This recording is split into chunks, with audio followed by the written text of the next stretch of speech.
se encuentren muy bien, estimados y estimadas docentes.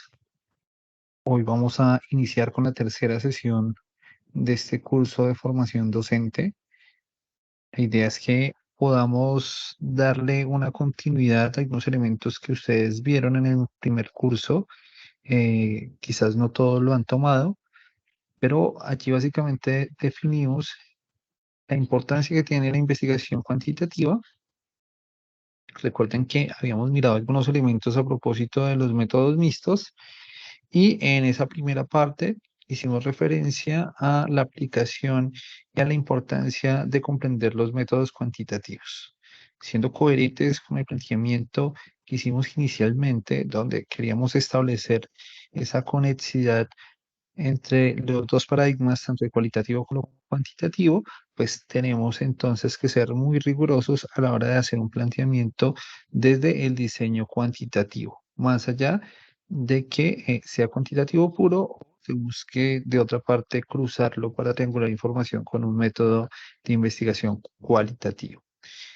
En ese sentido, vamos a establecer de manera un poco más práctica de investigación cuantitativa. Generalmente nos quedamos en algunas definiciones en cuanto a que la investigación cuantitativa, pues básicamente obedece a unas investigaciones que tienen unos criterios de medición, por supuesto, de comparabilidad, de generalización de datos, de una objetividad a través de un lenguaje que sea común a todos, en este caso pues es un lenguaje matemático, que nos va a caracterizar esta perspectiva investigativa. Sin embargo, ese no es el interés es un poquito ya en términos de la aplicación que tenemos, y en ese sentido, pues vamos a explicar un poco desde la investigación cuantitativa cómo podemos utilizar algunos métodos estadísticos que pueden llegar a ser bien relevantes.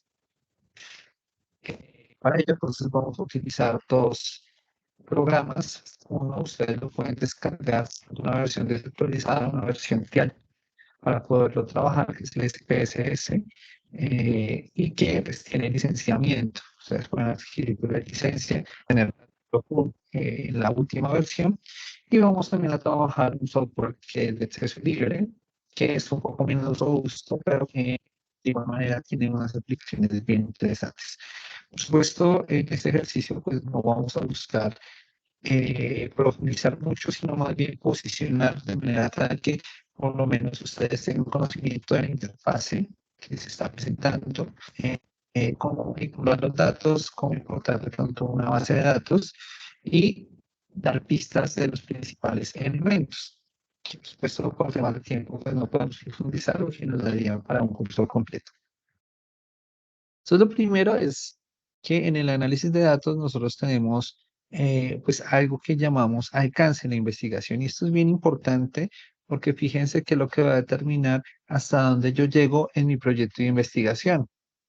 Esto se hace extensivo también al ejercicio que nosotros desarrollamos con nuestros estudiantes. Fíjense que si en mi proyecto de investigación como docente mi alcance es explicativo, puede ser que dentro de los objetivos específicos haya unas instancias descriptivas. Y ello implicará que para ese objetivo específico pues hay un alcance también del objetivo específico, y muchas veces nuestros auxiliares de investigación o el trabajo que se desarrolla en los semilleros pues iría con ese alcance, un alcance descriptivo, que por supuesto tiene una fundamentación y una línea estadística que nos va a permitir manejar más los datos. Entonces vamos a ver que dependiendo del alcance pues también vamos a utilizar diferentes herramientas estadísticas. El alcance descriptivo, pues básicamente nos interesa mirar cómo podemos a través de estadística descriptiva poder mirar las características de un grupo o de un conjunto eh, de unidades que nos interesa analizar, sean personas, sean empresas, sean eventos, cualquier tipo de unidad de muestreo, pues nos va a servir en este caso. Entonces queremos saber cómo se comporta, y para ello básicamente pues tenemos unas medidas que son generales o unos conceptos que son generales que van a estar allí.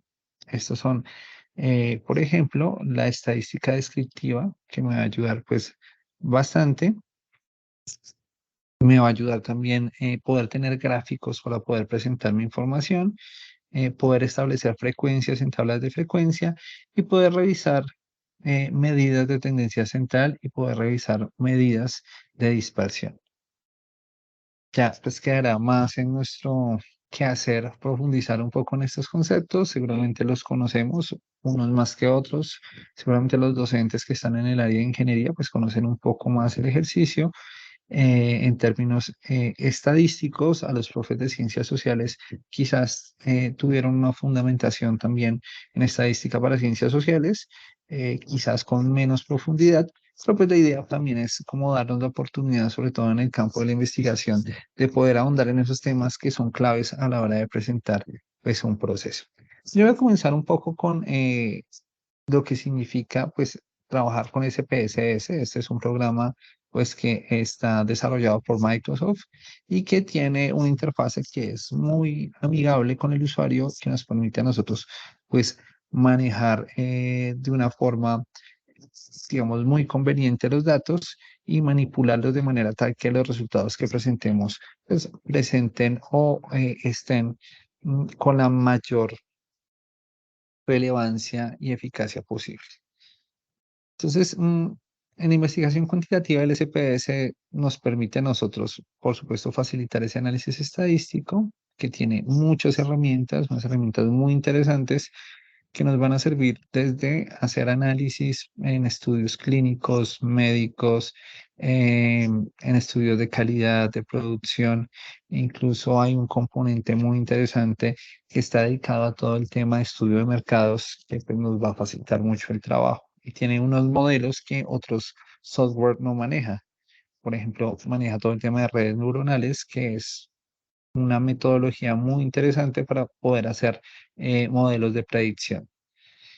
Y pues esto, por supuesto, nos va a ayudar mucho porque si yo tengo unos datos que son confiables, que tienen un alto nivel de fiabilidad, puedo tomar decisiones, ¿sí? Acá vemos algunos aspectos de la interfase. Yo no voy a profundizar mucho en ello porque la idea es que alcancemos a revisar eh, en esta clase, pues un poco ese ejercicio de la visualización, para que más bien desde, no desde una presentación un poco plana como se está al inicio, sino más desde ya la experiencia con la aplicación, pues sea un poco más fácil de entender.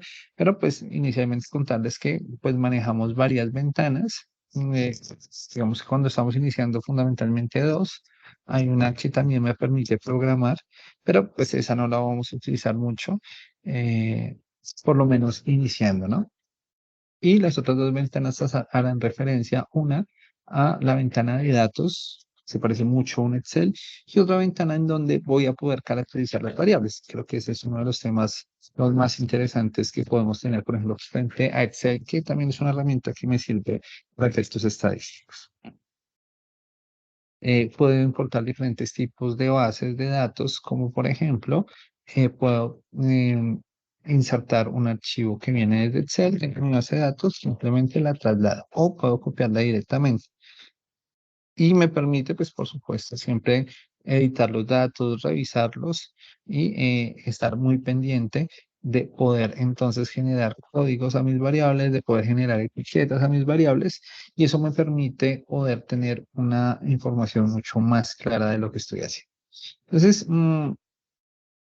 como yo les decía, en términos de la exploración y descripción de los datos, básicamente utilizamos estadística descriptiva. Obviamente nos vamos a estar refiriendo constantemente a la estadística y allí entonces vamos a tener medidas de tendencia central como la moda, la mediana o la media, que me permite a mí saber hacia dónde puede converger la opinión de un grupo de personas o las características que estoy estudiando.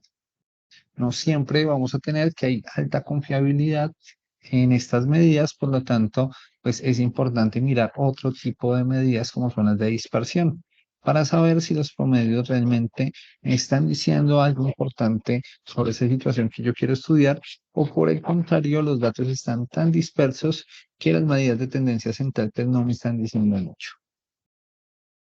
Vamos a tener que SPSS, por supuesto, nos presenta una serie de opciones para poder hacer gráficos que me permitan a mí, pues, comprender el comportamiento de las variables, ¿sí? Puedo hacer tablas de contingencia y tablas de frecuencia. Estas pues me permiten a mí generar un resumen para poder conocer por cada uno de los ítems que estoy estudiando, pues con qué frecuencia se presenta dentro del estudio que estoy haciendo, lo que llamamos una tabla de frecuencia. Y aquí vamos a tener algunas de las correlaciones más importantes que vamos a encontrar, o bueno, de las pruebas estadísticas más importantes que vamos a encontrar, pero muchas de estas están en el marco de las correlaciones y dependerán un poco de si tenemos tipos de datos que son de escala, o si son tipos de datos nominales, o si son tipos de datos ordinales. Esto lo revisaremos un poquito más cuando hagamos la interacción directamente con el SPSS. Ahí lo definiremos de una forma un poco más clara. Sin embargo, pues este es un tema importante porque a partir de conocer qué tipo de variables y la forma en cómo estoy operando esas variables, si quiero, por ejemplo, generar una correlación, pues lo puedo hacer a través del uso de un indicador, un estadístico de correlación que pues se ajuste de la mejor manera a esa situación. Entonces tenemos la correlación de Pearson, que es una de las más conocidas, de las que más utilizamos en estadística, y que pues me mide la forma en que se relacionan dos variables en tanto fuerza. Entonces vamos a tener que estos coeficientes van de 0, o perdón, de -1 a 1, lo cual me permite a mí saber si tienen una relación o una correlación que es negativa, porque puede ser fuerte, una correlación que es positiva, y entre más me acerco a 1 o a -1, pues veré que esa relación es muy fuerte. Entre más me acerco a 0, pues lo que voy a entender es que esa relación es débil. O en el caso de 0, pues que no existe. Entre más me acerco a 0, pues voy como disipando esas dudas de esa fuerza de la correlación que existe entre dos variables, que es básicamente lo que me interesa asimilar. Tengo la correlación de Spearman, que es similar a la que teníamos antes, pero que se utiliza con estadística que conocemos como no paramétrica. Eso también lo vamos a mirar un poco más adelante. Tiene que ver con saber cómo se distribuye mi muestra. Entonces, si mi muestra, por ejemplo, tiende a agrupar todos los datos en el centro, cuando yo hago el gráfico de distribución de esa muestra, pues lo que voy a encontrar es que si tiene forma de campana, tiene un comportamiento normal. Y decimos que es normal porque los datos tienden hacia el centro y no hay mucha dispersión. Es decir, la desviación estándar o la varianza es pequeña, ¿sí? Pero no siempre vamos a encontrar poblaciones o muestras que se comporten de esa manera. Entonces, cuando no tienen esa distribución en forma de campana, lo que vamos a tener entonces es que debemos utilizar otra serie de herramientas para mirar la correlación. En ese caso, utilizaríamos la correlación de Spearman, que como bien se menciona acá, es similar a la correlación de Pearson, pero se utilizan para variables que no tienen una distribución normal y que no tienen una varianza homogénea. Entonces, varianza, recuerden que es esa distancia que existe entre los datos y el promedio, o sea, que tanto se alejan del promedio algunos datos. Y si esas distancias son similares, vamos a hablar de homogeneidad en ese caso. Como no siempre se van a cumplir esos dos supuestos que me exige pues las pruebas de normalidad, que es donde puedo utilizar la correlación de Pearson, entonces tengo alternativa que es utilizar la correlación de Spearman. Vamos a encontrar otras correlaciones que son importantes, como la de Kendall, que es una prueba de correlación no paramétrica adecuada para datos ordinales. Entonces recuerden que nosotros tenemos datos de escala, como por ejemplo, la es una escala, la estatura es una escala, peso es una escala. Pero habrán otros tipos de escalas donde no sé, o bueno, otro tipo de medidas donde no me interesa tanto la magnitud. Fíjese que los ejemplos que acabo de dar, magnitud es importante porque vamos a tener que, por ejemplo, si son centímetros, pues esos centímetros al mismo tiempo se pueden subdividir en milímetros. Quiere decir que las diferencias son equidistantes, si lo quieren ver de esa forma, son iguales. Mientras que en otro tipo de mediciones no necesariamente, y no me va a interesar esa magnitud, simplemente me va a interesar el orden. Fíjense que yo puedo tener un cuestionario donde pregunte si las personas tienen primaria, secundaria o educación superior. Si lo miramos en relación al tiempo, pues veremos que primaria, secundaria y la formación en la universidad no necesariamente coinciden. Es decir, allí no estoy mirando la magnitud, pero sí me interesa el orden. Es decir, puede decir que alguien que tiene educación superior tiene mayor formación que alguien que solamente tiene primaria. Entonces ahí voy a encontrar que hay investigaciones donde a mí lo que realmente me interesa es el orden. Allí entonces tenemos variables de corte ordinal, ¿sí? Hay otras formas de poder mirar si existen correlaciones y es a través, por ejemplo, de metodologías de regresión. Entonces, las regresiones pues me permiten a mí mirar el grado de asociación de dos variables y poder identificar una recta que se ajuste de la mejor manera a ese conjunto de puntos, de manera tal que yo puedo mirar si existe un alto nivel de asociatividad o no a través de ese ejercicio. Y lo puedo hacer extensivo a la regresión lineal múltiple. La simple solamente va a tener en cuenta una variable y, bueno, dos variables, ¿sí? Mientras que en la regresión lineal voy a tener en cuenta mucho más que dos variables, ¿sí? Bueno, tenemos también el análisis de varianza ANOVA y este me sirve para comparar las medias de varios grupos, pero varios son más de dos grupos, tres o más grupos, lo que es adecuado para evaluar si hay diferencia significativa entre varios grupos. ¿Qué quiere decir? Que, por ejemplo, yo puedo tener un análisis donde tenga hombres, mujeres, niños y poblaciones diversas y quiero saber si, por ejemplo, en términos nutricionales se está teniendo pues el acceso adecuado a alimentos que provean de esos nutrientes que se requieren. Entonces, puedo hacer una comparación a través de la diferencia de las desviaciones usando este análisis de varianza, ¿sí? Acá tenemos otros tipos de regresiones. Está la regresión logística, que es una regresión que tiene una característica importante y es que solamente me va a permitir a mí comprobar sí o no, arriba o abajo, es decir, siempre bajo una condición binaria, ¿sí?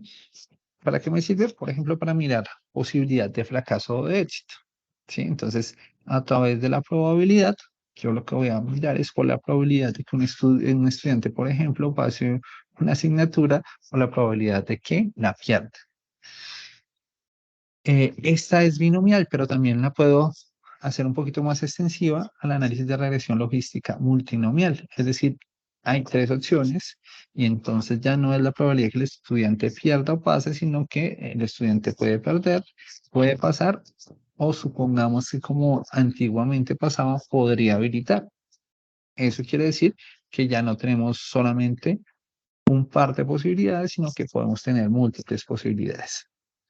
Tenemos el análisis de regresión logística, pero ordinal. Entonces volvemos un poco a la definición que teníamos antes en términos de cómo podemos medir nuestras variables y esta es una determinada pues para el orden de las variables. ¿Sí?